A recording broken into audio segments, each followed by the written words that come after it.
کثرت کے ساتھ استعمال ہوا، جہاں لفظ ذکر کثرت کے ساتھ استعمال ہوا وہاں مختلف معنی میں استعمال ہوا۔ سب سے پہلے تو یہ لفظ قرآن مجید میں خود قرآن کریم کے لیے استعمال ہوا۔ قرآن مجید کے اندر فرمائے اللہ تبارک و تعالی نے اِنَّا نَحْنُ نَزَّلْنَا الذِّكْرَ وَإِنَّا لَهُ لَحَافِظُونَ، ہم نے اس قرآن مجید کو اتارا ہے، اس کی حفاظت کی ذمہ داری ہماری ہے۔ کہیں پر یہ لفظ اللہ کی یاد کے لیے استعمال ہوا۔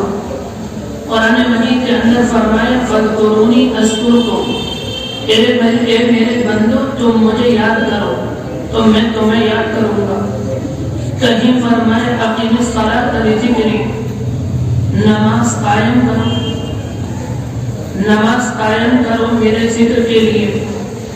کہیں فرمایا وَاذْكُرِ اسْمَ رَبِّكَ، اپنے رب کے نام کو یاد کرو۔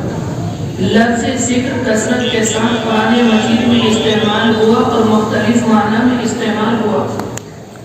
یہ تو ہم سب جانتے ہیں کہ اللہ تبارک و تعالی ہمارا مالک، خالق اور رازق ہے، وہی ہمارا پالنہار ہے۔ اس نے ہماری کامیابی اور کامرانی کے لیے نبی اکرم علیہ السلام کو اس دنیا کے اندر مبعوث فرمایا، اور اس نے ہماری ہدایت کے لیے قرآن مجید کو نازل کیا۔ یہ میرے بندوں کے لیے قیامت تک کے لیے ہدایت ہے۔ اس قرآن مجید کو اللہ تبارک و تعالی نے انسانوں کے لیے ہدایت کا ذریعہ بنایا۔ اسی قرآن مجید کے اندر فرمایا ان الشیطان لکم عدو مبین، اے میرے بندوں اتنا یاد رکھنا کہ شیطان تمہارا دشمن ہے، فاتخذوہ عدوا، تم اسے اپنا دشمن جاننا، کبھی اس کی باتوں میں نہ آنا، اس کے مکر میں نہ آنا، اس کے دجل میں نہ آنا۔ یہ اللہ نے قرآن مجید کے اندر بندوں سے فرما دیا۔ لیکن جب بندے شیطان کے بہکاوے میں آ جاتے ہیں، شیطان کے اشارے پر کام کرنے لگتے ہیں، اللہ تبارک و تعالی کی نافرمانی کرنے لگتے ہیں، تو اللہ تبارک و تعالی ان بندوں سے کہتا ہے الم اعہد الیکم یا بنی آدم، اے بنی آدم میں نے تم سے عہد نہیں کیا تھا، یا الم اعہد الیکم یا بنی آدم اللہ تعبدوا الشیطان، کہ تم شیطان کی عبادت نہیں کرو گے، میں نے تم سے عہد کیا تھا وَأَنِ اعْبُدُونِی، تم تو میری عبادت کرو گے، اور فرمایا جو میری عبادت کرے گا ھذا صراط مستقیم، یہ سیدھا راستہ ہے۔ جو اللہ کو یاد کرے گا، جو پیغمبر علیہ السلام کے طریقے کو اپنی زندگی کے اندر لائے گا اور قرآن مجید کو سامنے رکھ کر زندگی گزارے گا، اللہ کہتا ہے کہ یہ بندہ صراط مستقیم پر ہے، اس کا ٹھکانہ جنت ہے۔ لیکن ہم لوگوں نے اپنی تنگ نظری کی وجہ سے اللہ تبارک و تعالی تک پہنچنے والے راستوں کو محدود کر دیا۔ ہم سمجھتے ہیں کہ چند راستے ایسے ہیں جن پر اگر ہم چلیں گے تو جنت ملے گی ورنہ نہیں ملے گی۔ یہ ہماری اور آپ کی غلط فہمی ہے۔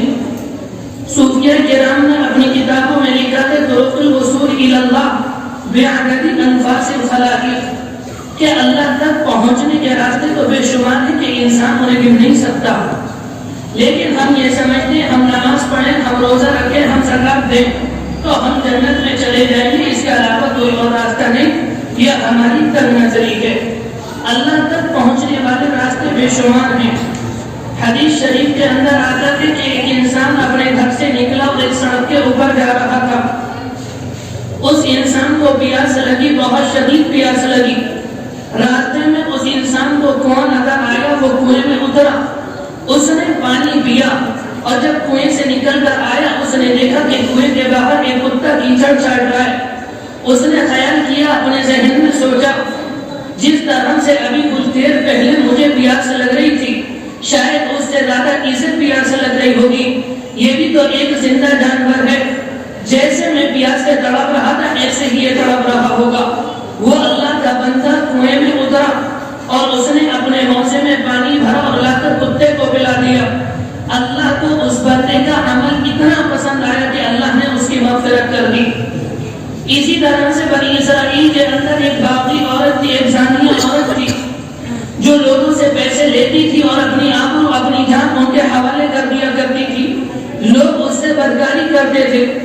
ایک مرتبہ وہ اپنے پیشے کے لیے اپنے مکان سے نکلی، اس نے دیکھا کہ ایک کنویں کے ارد گرد کتا ٹہل رہا ہے اور اس کتے کو بہت سخت پیاس لگ رہی ہے، اتنی تیز پیاس اگر کتے کو چند منٹ پانی نہ ملے تو کتا پیاس سے مر جائے۔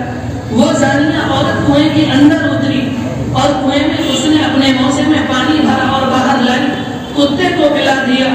اللہ کو اس زانیہ کا یہ عمل اتنا پسند آیا کہ اللہ نے اس زانیہ کی بھی مغفرت کر دی۔ اسی طرح سے ایک انسان راستے پر جا رہا تھا، اس نے دیکھا کہ راستے کے کنارے پر ایک درخت ہے اور درخت سے ایک ٹہنی راستے کے بیچ میں آ رہی ہے جو راہگیر کے لیے، جو مسافروں کے لیے پریشانی کا باعث ہے۔ اس نے صرف اس نیت سے اس ٹہنی کو توڑ کر وہاں چھوڑ دیا کہ اب جو لوگ یہاں سے گزریں گے انہیں نکلنے میں آسانی ہوگی، پریشانی نہیں ہوگی۔ اللہ کو اس بندے کا یہ عمل اتنا پسند آیا کہ اللہ نے اس کی مغفرت کر دی۔ پیغمبر علیہ السلام کو اللہ تبارک و تعالی نے جب معراج کے سفر پر بلایا، آپ نے دیکھا کہ ایک انسان جنت میں ایک درخت کے ارد گرد ٹہل رہا ہے۔ آپ نے معلوم کیا یہ کون ہے تو بتایا گیا کہ وہ انسان ہے جس نے دنیا میں درخت کی ایک ٹہنی توڑ کر مسافروں کے لیے آسانی پیدا کی تھی، اللہ نے اس کا بدلہ اسے یہ دیا ہے۔ میرے بزرگوں، اللہ تک راستے پہنچنے والے راستے بے شمار ہیں۔ اللہ کہتا ہے ھذا صراط مستقیم، یہ سیدھا راستہ ہے۔ اس کے بعد فرمایا اگر کوئی ہم سے منہ موڑے گا، کوئی ہم سے نگاہیں چرائے گا، کوئی ہم سے غفلت برتے گا، پیغمبر علیہ السلام کے طریقے کو سامنے رکھ کر زندگی نہیں گزارے گا، قرآن مجید کی مخالفت کرے گا۔ قرآن مجید کے اندر فرمایا گیا وَمَن يَعْشُ عَن ذِكْرِ الرَّحْمَنِ، جو رحمان کے ذکر سے منہ موڑے گا، نُقَيِّضْ لَهُ شَيْطَانًا، ہم اس کے اوپر ایک شیطان کو مسلط کر دیتے ہیں، فَهُوَ لَهُ قَرِينٌ، وہ اس کا دوست بن جاتا ہے۔ پھر یہ انسان جوا کھیلتا ہے، یہ انسان زناکاری کرتا ہے، یہ انسان شراب پیتا ہے، یہ انسان غیبت کرتا ہے، یہ انسان حرام مال لیتا ہے، یہ انسان رشوت لیتا ہے، یہ انسان غریبوں کو پریشان کرتا ہے۔ وجہ یہ ہے کہ اللہ نے اس کے اوپر شیطان کو مسلط کر دیا اور یہ شیطان کے راستے میں ادھر مزہ آتا ہے۔ اگر اسے مزہ نہیں آتا تو پیغمبر کے طریقے میں مزہ نہیں آتا، اگر اسے مزہ نہیں آتا تو قرآن مجید کی تلاوت میں مزہ نہیں آتا، اگر اسے مزہ نہیں آتا پیغمبر کے طریقے پر چلنے میں مزہ نہیں آتا۔ اس لیے کہ جب اس بندے نے اللہ کی نافرمانی کی، اللہ نے اس کے اوپر شیطان کو مسلط کر دیا اور شیطان اس کا دوست۔ قرآن مجید کے اندر فرمایا گیا شیطان کا راستہ گمراہی کا راستہ ہے، جو شیطان کے راستے پر چلے گا اس کا ٹھکانہ جہنم ہے۔ میرے بزرگوں، اگر کوئی انسان شیطان کے پنجے میں آ جائے، شیطان اس کا دوست بن جائے، وہ چاہے کہ میں شیطان کے حملے سے بچ جاؤں، وہ چاہتا ہے کہ میں نماز پڑھنے لگوں، وہ چاہتا ہے کہ میں جوا کو چھوڑ دوں، وہ چاہتا ہے کہ میں شراب کو چھوڑ دوں، اس کا طریقہ بھی قرآن مجید کے اندر بتایا گیا۔ قرآن مجید کے اندر اللہ نے بتایا اگر کوئی شیطان کے حربے سے بچنا چاہتا ہے، شیطان کے مکر سے بچنا چاہتا ہے، شیطان کے دجل سے بچنا چاہتا ہے، اس بچنے کا طریقہ یہ ہے، اس کا طریقہ سے تو میری یاد ہے۔ اگر بندہ مجھے سچے دل سے یاد کرے گا تو شیطان اس کا دوست نہیں رہے گا۔ قرآن مجید کے اندر فرمایا ان الذین اتقوا اذا مسهم طائف من الشیطان تذکروا، بے شک وہ لوگ جو متقی ہیں، جو صالحان ہیں، جو پرہیزگار ہیں، شیطان کی ایک جماعت جب ان کے اوپر حملہ آور ہوتی ہے وہ فوراً اللہ کو یاد کرتے ہیں۔ جب وہ اللہ کو یاد کرتے ہیں اللہ انہیں شیطان کے حملے سے، شیطان کے وار سے محفوظ کر لیتا ہے۔ میرے بزرگوں، جب انسان کے اوپر شیطان قبضہ کر لیتا ہے، انسان کے اوپر غالب آ جاتا ہے، قرآن مجید کا جملہ ہے جب انسان کے اوپر شیطان غالب آتا ہے، استحوذ علیہم الشیطان فانساہم ذکر اللہ، سب سے پہلے اللہ کی یاد بندے کے دل سے نکال دیتا ہے۔ اس لیے کہ انسان کا دل ایک ہے، اس دل میں دو چیزیں ایک ساتھ جمع نہیں ہو سکتی کہ اس دل میں ایک ساتھ شیطان بھی ہو اور اس دل میں اللہ کی یاد ہو۔ اگر انسان کے دل میں اللہ کی یاد ہے اس دل میں شیطان کا بریزہ بسیرا نہیں ہو سکتا. اور اگر انسان کے اوپر شیطان غالب آتا ہے سب سے پہلے اللہ کی یاد کو شیطان بندے کے دل سے نکال دیتا ہے. جب وہ بندے کے اوپر غالب آتا ہے پھر وہ اس کی نماز میں وسوسے ڈالتا ہے. بندہ قیام میں ہوتا ہے, بندہ رکوع میں ہوتا ہے, لیکن سوچ رہا ہوتا ہے اپنی بیوی کے بارے میں, سوچ رہا ہوتا ہے اپنے بچوں کے بارے میں, سوچ رہا ہوتا ہے اپنے کاروبار کے بارے میں. میرے بزرگوں, ہم بھی پیغمبر علیہ السلام کو اپنا رسول مانتے ہیں, ہم بھی اللہ کو اپنا مالک حقیقی مانتے ہیں, ہم بھی قرآن مجید کو اللہ کی برحق کتاب مانتے ہیں. ہمارا یقین ہے مرنے کے بعد ہم اٹھائے جائیں گے. اور بالکل پیغمبر علیہ السلام کے اوپر جو صحابہ ایمان لے کر آئے وہ بھی اللہ کو ایک مانتے تھے, وہ بھی قرآن مجید کی تلاوت کرتے تھے, وہ بھی پیغمبر علیہ السلام کو اللہ کا سچا رسول مانتے تھے, وہ بھی مرنے کے بعد اٹھائے جانے کا یقین رکھتے تھے. لیکن ان کے لیے تو اللہ کی مدد آیا کرتی تھی, ہمارے اور آپ کے لیے مدد کیوں نہیں آ رہی؟ کبھی اس پہلو پر بھی غور کرنا چاہیے. وجہ یہ ہے کہ پیغمبر علیہ السلام میں جو صحابہ تھے وہ اتنی عبادت کرتے تھے, اتنی عبادت کرتے تھے, پیغمبر علیہ السلام کو ان کی عبادت کم کرانی پڑتی تھی. حدیث شریف کے اندر آتا ہے کہ 3 صحابہ اللہ کے رسول کے گھر تشریف لائے. اتفاق کی بات آپ گھر میں نہیں تھے, ازواج مطہرات سے پردے کے ذریعے ملاقات ہوئی. انہوں نے معلوم کیا اللہ کے رسول کے اعمال کیا ہیں. وہ یہ سمجھ رہے تھے بیچارے تینوں اللہ کے رسول رات پر مصلی پر اللہ کے سامنے کھڑے رہتے ہوں گے, دن بھر روزے رکھتے ہوں گے, آپ کو بہت مشقت اٹھانی پڑتی ہوگی. لیکن ازواج مطہرات نے کہا اللہ کے رسول رات میں ہم سے ملاقات کی باتیں بھی کرتے ہیں, آپ رات میں آرام بھی کرتے ہیں, اور رات کے آخری پہر میں اللہ کی عبادت بھی کرتے ہیں, آپ دن میں روزہ بھی رکھتے ہیں, اور آپ نافلے بھی کرتے ہیں. وہ تینوں انسان کہنے لگے یہ تو اللہ کے رسول ہیں, اللہ نے ان کے اگلے اور پچھلے گناہ معاف کر دیے. وہ تینوں کہتے ہمارے اگلے اور پچھلے گناہ معاف نہیں ہیں, ہمیں بہت زیادہ عبادت کرنی پڑے گی. ان میں سے ایک انسان کہتا ہے جب تک میں زندہ رہوں گا میں روزے رکھوں گا. دوسرا کہتا ہے جب تک میں زندہ رہوں گا میں رات بھر عبادت کروں گا. تیسرا انسان کہتا ہے جب تک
فاذکرونی اذکرکم کے متعلق بات چل رہی تھی، یعنی تم مجھے یاد کرو. اللہ کہتا ہے میں تمہیں یاد کروں گا.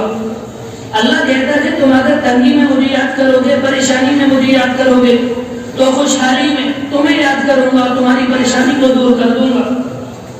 اس کی تفسیر میں مفسرین اکرام نے یہ بات لکھی ہے، جس موقع پر یونس علیہ السلام کو مچھلی نے نگل لیا اور مچھلی انہیں سمندر کی تہ میں لے گئی، تو یونس علیہ السلام کو وہاں ایسی آواز آئی کہ سمندر کی کوئی مخلوق اللہ کا ذکر کر رہی ہے.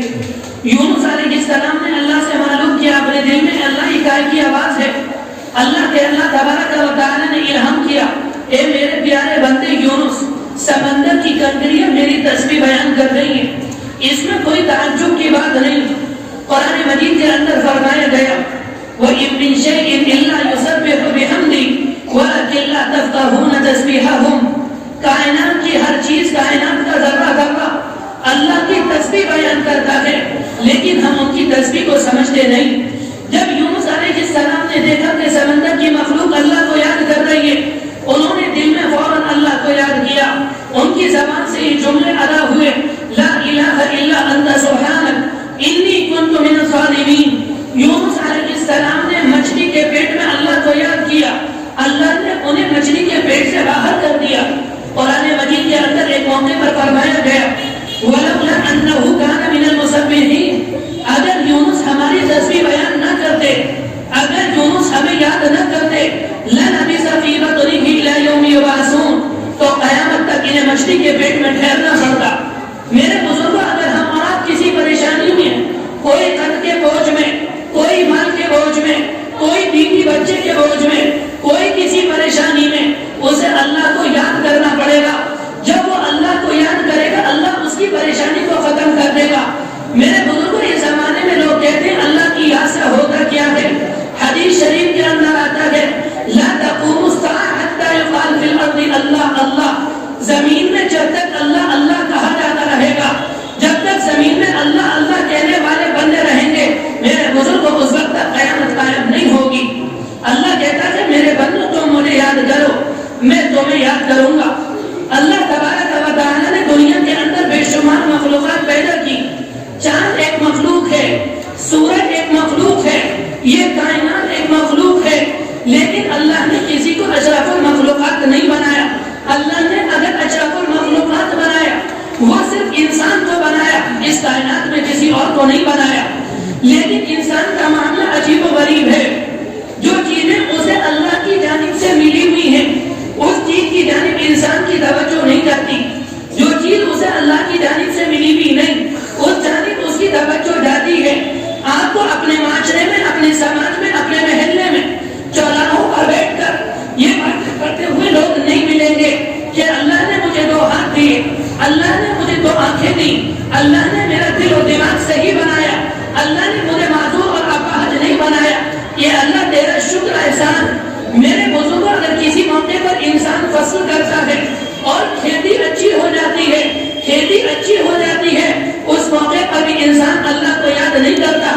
یہ کہتا ہے کہ میں نے کھیت میں بیج اچھا لگایا تھا، میں نے کھیت کو پانی وقت پر دیا تھا، میری زمین کا مزاج اچھا ہے. لوگ کہتے ہیں ان کی زمین میں کھیتی اچھی ہوتی ہے.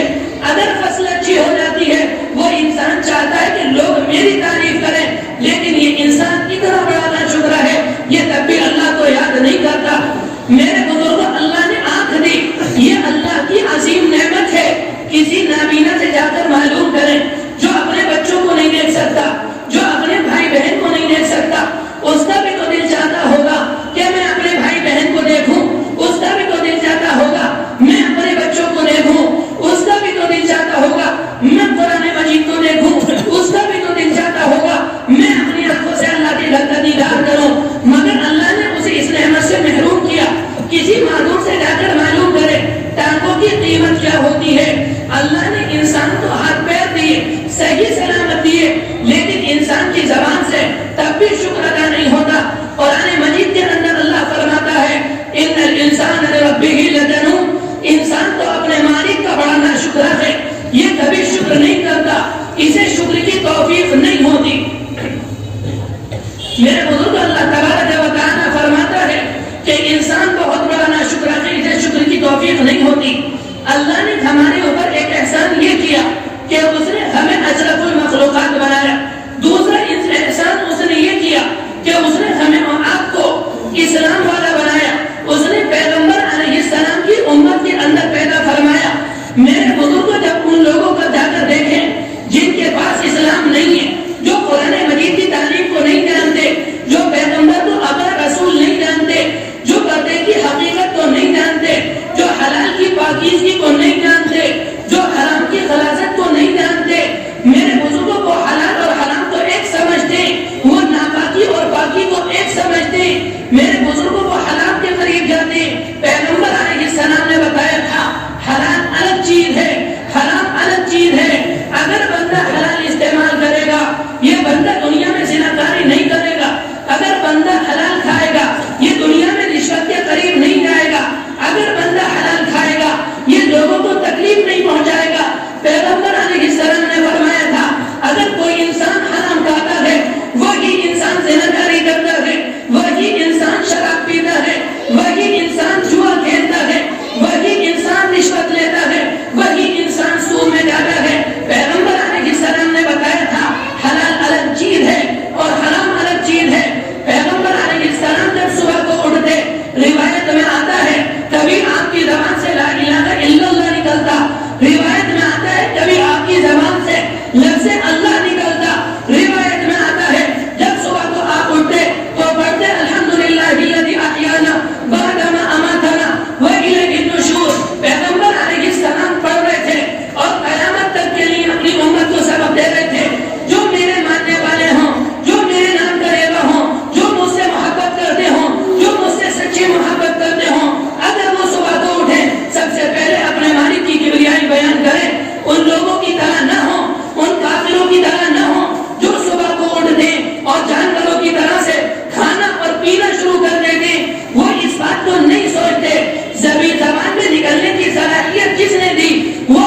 کرنے کے لیے کچھ ہے.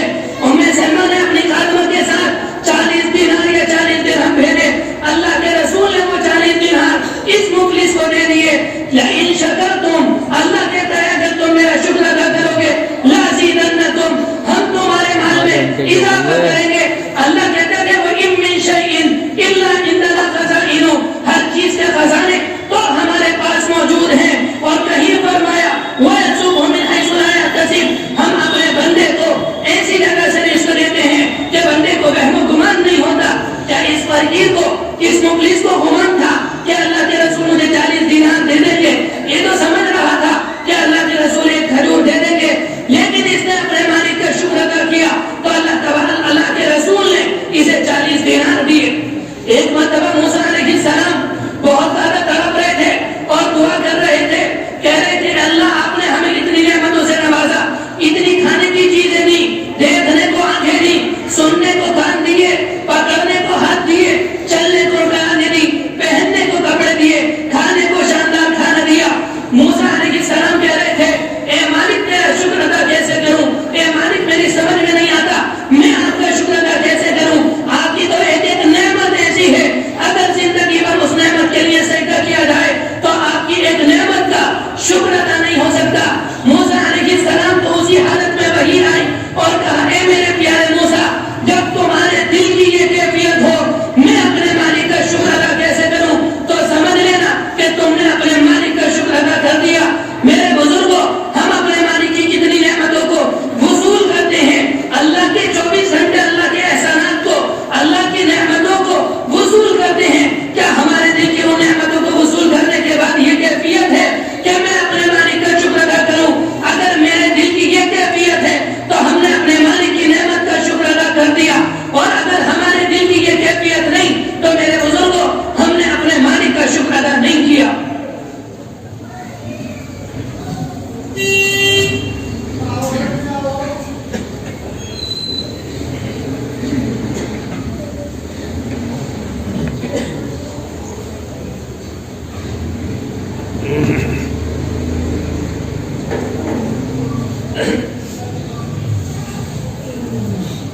میں عرض کر رہا تھا ذکر شکر اور رب کے متعلق، ذکر اور شکر کے متعلق تو میں عرض کر چکا. جس طرح سے قرآن مجید کے اندر لفظ ذکر بہت کثرت سے استعمال ہوا، اسی طرح سے لفظ رب بھی بہت کثرت سے استعمال ہوا. میرے بزرگوں یہ لفظ بڑا مختصر ہے، دو حرف کا لفظ ہے، لیکن اس کے معنی میں اتنی گہرائی، اتنی وسعت ہے کہ ساری زندگی مجاہدہ کرنے کے بعد اس کا یقین بندے کے دل میں آتا ہے. رب کے معنی ہوتے ہیں تربیت کرنے والا، پرورش کرنے والا، پالنے والا، پوسنے والا. جس نے ہمیں بنایا، انسانوں کو بنایا، کائنات کو بنایا، فرشتوں کو بنایا، اس پوری کائنات کو بنایا، وہ کس نے بنایا؟ وہ ہمارے مالک نے بنایا. قرآن مجید کے اندر جس وقت ہم اور آپ عالم ارواح میں تھے، اللہ نے اس وقت ہماری روحوں سے کہا تھا الست بربکم، کیا میں تمہارا رب نہیں ہوں؟ تو سب نے کہا تھا قالوا بلا، کیوں نہیں، آپ ہی ہمارے پروردگار ہیں. کہنے کا مقصد یہ تھا جب ہم عالم ارواح میں تھے وہاں پر بھی لفظ رب کا لفظ استعمال ہوا. اسی طرح سے قرآن مجید کے اندر جہاں انسان کی پیدائش کا تذکرہ ہے وہاں پر بھی قرآن مجید میں لفظ رب استعمال ہوا. قرآن مجید کے اندر فرمایا گیا یا ایھا الناس اتقوا ربکم، اے لوگوں اپنے پروردگار سے ڈرو، الذی خلقکم من نفس واحدہ، جس نے تمہیں ایک نفس سے پیدا کیا، وخلق منها زوجہا، اس سے اس کا جوڑا بنایا، وبث منہما رجالا کثیرا ونساء، اس جوڑے سے اللہ نے بہت سے مرد اور بہت سی عورتوں کو اس کائنات کے اندر پھیلا دیا. اس آیت کے اندر جہاں پر انسان کی تخلیق کا ذکر ہے، یا ایھا الناس اتقوا ربکم، رب کا لفظ استعمال ہوا. قرآن مجید کی اس آیت میں انسان کی تخلیق کے 3 طریقے بیان ہوئے. پہلا طریقہ یہ کہ الذی خلقکم من نفس واحدہ، ہم نے سب سے پہلے انسان کو ایک جان سے پیدا کیا. دوسرا طریقہ یہ بیان ہوا وخلق منها زوجہا، اس جان سے ہم نے اس کا جوڑا یعنی اماں حوا کو پیدا کیا. اور تیسرا طریقہ وبث منہما رجالا کثیرا ونساء، اللہ تبارک و تعالی کہتا ہے ہم نے اس جوڑے سے بہت سے مرد اور بہت سی عورتوں کو پیدا کیا. اس دنیا کے اندر جو لوگ دہریے ہوتے ہیں، جو پیغمبر علیہ السلام کی تعلیم کا مذاق اڑاتے ہیں، جو قرآن مجید کا مذاق اڑاتے ہیں، وہ کہتے ہیں پیغمبر علیہ السلام نے یہ کہا تھا اگر ہم آنکھ سے گناہ کریں گے تو ہماری آنکھ خراب ہو جائے گی، اگر ہم زبان سے گناہ کریں گے تو ہماری زبان خراب ہو جائے گی۔ وہ تحریر یہ کہتے ہیں زندگی پر ہمیں بدنگاہی کرتے ہوئے ہو گیا، آج تک ہماری آنکھ نہیں پھوٹی۔ اسی طریقے سے زندگی پر ہم اپنی زبان سے گالی دیتے ہیں، زندگی پر اپنی زبان سے شراب پیتے ہیں، برا بھلا کہتے ہیں، آج تک ہماری زبان میں چھالا نہیں نکلا۔ اس طرح سے وہ پیغمبر علیہ السلام کی تعلیم کا مذاق اڑاتے ہیں۔ وہ تحریر یہ بھی کہتے ہیں کہ انسان انسان سے پیدا نہیں، کبھی وہ کہتے ہیں بندر سے پیدا، کبھی کہتے ہیں کسی اور مخلوق سے پیدا۔ جب ان تحریروں کے سامنے قرآن مجید کی یہ آیت رکھی جاتی ہے، ان سے یہ بات کہی جاتی ہے کہ تمہارا وجود نہیں تھا جب کائنات میں سب سے پہلے انسان آیا تھا، اور یہ کتاب اس کی ہے جس نے انسان کو بنایا۔ وہ یہ کہتا ہے کہ میں نے انسان کو 3 مرحلوں سے گزار کر بنایا۔ جب ان کے سامنے قرآن مجید کی یہ آیت رکھی جاتی ہے تو وہ لاجواب ہو جاتے ہیں۔ اسی طرح سے عمران علیہ السلام کی بیوی حمل سے تھی، انہوں نے دعا مانگی ربی انی نذرت لک ما فی بطنی محررا فتقبل منی، اے میرے پروردگار جو کچھ میرے پیٹ میں ہے میں اسے آپ کے لیے وقف کرتی ہوں، آپ اسے قبول کر لیجیے۔ اتفاق کی بات یہاں پر جو پیغمبر کی بیوی ہے ربی انی نذرت، پیغمبر کی بیوی رب سے دعا مانگ رہی ہے۔ اللہ کا کرنا یہ ہوا کہ ان کی بچی، ان کا بچہ نہیں بچی پیدا ہوئی۔ فلما وضعتها قالت ربی انی وضعتها انثى، انہوں نے بچی کو جنم دیا، پھر کہتی ہے وانی سمیتها مریم، میں نے اپنی بچی کا نام مریم رکھا۔ اصل میں موسیٰ علیہ السلام کی شریعت میں یہ تھا کہ اس زمانے میں لوگ اپنے بچوں کو بیت المقدس کے لیے مسجد اقصی کی خدمت کے لیے وقف کیا کرتے تھے، اور وہ جو بچے جب شعور کی عمر کو پہنچتے تھے وہ اپنے والدین کی خدمت نہیں کرتے تھے، اپنے گھر والوں کی خدمت نہیں کرتے تھے، وہ صرف مسجد اقصی بیت المقدس میں بیٹھ کر اللہ کی عبادت کرتے تھے اور بیت المقدس کی صفائی کرتے تھے، لیکن لڑکیاں اس کے لیے قبول نہیں کی جاتی تھی۔ اسی طرح سے حضرت عمران کی بیوی نے دعا مانگی، اے اللہ اگر میرے پیٹ میں جو بچہ ہے میں اسے آپ کے لیے وقف کرتی ہوں۔ اللہ نے ان کے بچے کو قبول کیا۔ قرآن مجید کے اندر فرمایا گیا فَتَقَبَّلَهَا رَبُّهَا بِقَبُولٍ حَسَنٍ وَأَنبَتَهَا نَبَاتًا حَسَنًا، اللہ نے ان کی اس کو اچھی طریقے سے قبول کیا۔ وَكَفَّلَهَا زکریا علیہ السلام نے ان کی کفالت کی۔ اللہ نے جب انہیں قبول کیا اور یہ شعور کی عمر کو پہنچی تو یہ مسجد اقصی چلی گئی۔ وہاں پر ان کا کام یہ تھا، لڑکوں کے لیے الگ سے حجرے نہیں بنوائے جاتے تھے، بلکہ وہ مسجد اقصی کے اندر رہ کر اللہ کی عبادت کرتے تھے۔ لیکن یہ لڑکی تھی، ان کے لیے زکریا علیہ السلام نے ایک کونے میں ایک الگ حجرہ بنوایا، یہ اس حجرے میں اللہ کی عبادت کرتی اور بیت المقدس کی صفائی کرتی تھی۔ ان کا کام صرف یہ تھا۔ زکریا علیہ السلام ان کی کفالت کرتے۔ ایک مرتبہ زکریا علیہ السلام کو کہیں تبلیغ پر جانا تھا، کھانے کی کوئی چیز ان کے پاس نہیں تھی۔ زکریا علیہ السلام نے سوچا میں جلدی سے آ جاؤں گا اور کھانے کا انتظام کر دوں گا۔ زکریا علیہ السلام کو آنے میں تاخیر ہوئی۔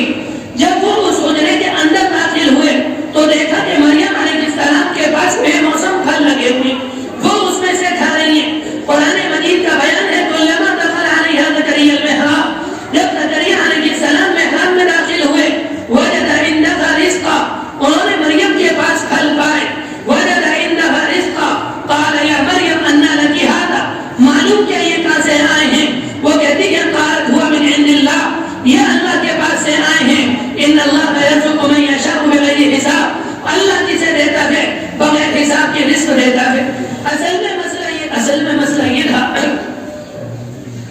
مریم علیہ السلام کا یقین ہمارے اور آپ کی طرح سے زکریا علیہ السلام پر نہیں تھا کہ اگر زکریا علیہ السلام میرے لیے کھانے کا انتظام کریں گے تو مجھے روزی ملے گی، اگر میرے لیے کھانے کا انتظام نہیں کریں گے تو مجھے روزی نہیں ملے گی۔ ان کا یقین زکریا علیہ السلام پر نہیں تھا، ان کا یقین اللہ کی ذات سے تھا۔ زکریا میرے لیے انتظام کریں تو کریں، اگر وہ نہیں کریں گے اللہ میرا رازق ہے، وہ مجھے کھلائے گا۔ اس وجہ سے اللہ نے انہیں رزق دیا۔ زکریا والدین ان کی کوئی اولاد نہیں تھی. انہوں نے دیکھا کہ جو اللہ مریم کو بے موسم پھل دے سکتا ہے, ان کی عمر کافی ہو چکی تھی, وہ اللہ مجھے بڑھاپے کے اندر اولاد بھی دے سکتا ہے. انہوں نے اللہ سے دعا کی, اللہ نے انہیں بڑھاپے میں اولاد دی, اس لیے کہ ان کا یقین اللہ کی ذات سے مضبوط تھا. آج ہمارا اور آپ کا یقین اللہ کی ذات سے مضبوط نہیں ہے. آج یقین باپ کے اوپر ہے, آج یقین بھائی کے اوپر ہے, آج یقین مال کے اوپر ہے, آج یقین دکان کے اوپر ہے. بچے کہتے ہیں اگر ابا کمائیں گے تو روزی ملے گی, اگر دکان پہ جائیں گے تو روزی ملے گی, گھر کے اندر پیسے ہوں گے تو کھانے کا انتظام ہوگا, اس کے علاوہ نہیں ہوگا. میرے بزرگوں جس موقع پر ابراہیم علیہ السلام حضرت حاجرہ حضرت اسماعیل کو مکہ مکرمہ کی بے آب و گیا زمین میں چھوڑ کر آئے, وہاں پر پانی نہیں تھا, وہاں پر کھانے کا انتظام نہیں تھا. ابراہیم علیہ السلام نے ان کے بعد تھوڑی سی کھجوریں رکھی اور تھوڑے سے پانی رکھ دیا. حالانکہ اگر وہ اپنی عقل کے گھوڑے دوڑاتے, ان کی عقل یہ کہتی یہ جو تم کھانا رکھ کر جا رہے ہو یہ 2 دن میں 8 دن میں 10 دن میں ختم ہو جائے گا, اس کے بعد تمہاری بیوی اور تمہارا بچہ بھوک اور پیاس سے مر جائے گا. لیکن اللہ کا حکم تھا, انہوں نے اپنی عقل کو استعمال نہیں کیا. جس موقع پر وہ انہیں چھوڑ کر جانے لگے, ان کی بیوی نے معلوم کیا ابراہیم کہاں جا رہے ہو. روایت میں آتا ہے ابراہیم علیہ السلام نے جواب نہیں دیا. انہوں نے دوبارہ معلوم کیا ابراہیم کہاں جا رہے ہو, انہوں نے پھر جواب نہیں دیا. تیسری بار معلوم کیا ابراہیم کہاں جا رہے ہو, کہتی ہے کہ اللہ کا حکم ہے. ابراہیم علیہ السلام نے کہا ہاں میرے اللہ کا یہی حکم ہے. تو ان کی بیوی حاجرہ کہتی ہے جو اللہ کل تک ابراہیم کے ذریعے پال رہا تھا وہ اللہ ہمیں بغیر ابراہیم کے پالنے پر قادر ہے. اللہ کی قدرت یہ ہوئی جب ان کے پاس سے پانی ختم ہو گیا, پانی کا کوئی بندوبست نہیں تھا, انہوں نے اللہ سے اپنا تعلق مضبوط کیا. اللہ نے بچے کی ایڑی سے زمزم کا چشمہ جاری کر دیا جو اس وقت سے لے کر آج تک, آج سے لے کر قیامت تک جاری رہے گا. میرے بزرگوں جب اللہ پر یقین ہوتا ہے, اللہ کہتا ہے وَإِن مِّن شَيْءٍ إِلَّا إِنَّنَا خَزَائِنُهُ, بندوں ہر چیز کے خزانے تو میرے پاس موجود ہیں. وَمَا نُنَزِّلُهُ إِلَّا بِقَدْرٍ مَّعْلُومٍ, مگر میں متعین مقدار میں اسے اتارتا ہوں. کہیں فرمایا جب تم میرا شکر کرو گے میں تمہارے رزق میں اضافہ کروں گا. حدیث شریف کے اندر فرمایا إِنَّ الْعَبْدَ يَحْرُمُ الرِّزْقَ بِذَنبٍ يُصِيبُهُ, بندہ جب گناہ کرتا ہے اللہ اس کے گناہ کی وجہ سے اس کا رزق گھٹا دیتا ہے. اگر اس زمانے میں کسی کو رزق کی پریشانی ہے وہ اپنے آپ پر غور کرے, اگر میرا ایسا کون سا گناہ ہے جس کی وجہ سے میرا رزق بند ہو گیا. اس کے لیے کسی سے فتویٰ لینے کی ضرورت نہیں, کسی عالم کے پاس جانے کی ضرورت نہیں, ایک کونے میں بیٹھ کر اپنے دل سے پوچھنے کی ضرورت ہے. دل بچے کی رہنمائی کر دے گا کہ تیری یہ گڑبڑی ہے جس کی وجہ سے اللہ نے تیرے رزق کو بند کر دیا. میرے بزرگوں اس زمانے کے اندر لوگ کہتے ہوئے ڈر لگتا ہے کہ جتنے کم بچے ہوں گے اتنا اچھا گھر چلے گا. میرے بزرگوں جس زمانے میں دنیا کی آبادی کم تھی تو وسائل بھی کم تھے. آج دنیا کی آبادی زیادہ ہے, اللہ نے وسائل بڑھا دیے. اصل میں معاملہ یہ ہے جو لوگ یہ کہتے ہیں کہ اب جتنے بچے جتنے کم بچے اتنا اچھا گھر چلے گا, ان کا یقین اللہ کی ذات پر نہیں ہوتا. اگر میں آپ سے معلوم کروں کہ ہمارا رب کون ہے تو سب لوگ کہیں گے ہمارا مالک اللہ ہے. میرے بزرگوں مگر یقین اللہ پر نہیں ہے. یقین آج اپنی دکان پر ہے, یقین آج اپنے بات پر ہے, یقین آج اپنے بھائی پر ہے, یقین آج اپنی آفس کی کرسی پر ہے, یقین آج اپنی دکان پر ہے. اگر یقین اللہ کی ذات پر ہوتا دنیا کا کوئی انسان حرام کے قریب نہ جاتا. اگر یقین اللہ کی ذات پر ہوتا لوگ رشوت نہ لیتے, یقین اللہ کی ذات پر ہوتا لوگ حرام مال نہ کھاتے. یہ اس بات کی علامت ہے آج یقین اللہ کی ذات پر نہیں, یقین انسانوں کا مال کے اوپر ہے جس کی وجہ سے انسان آج حرام مال کھاتا ہے.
کہنے سننے سے زیادہ عمل کرنے کی توفیق نصیب فرمائے.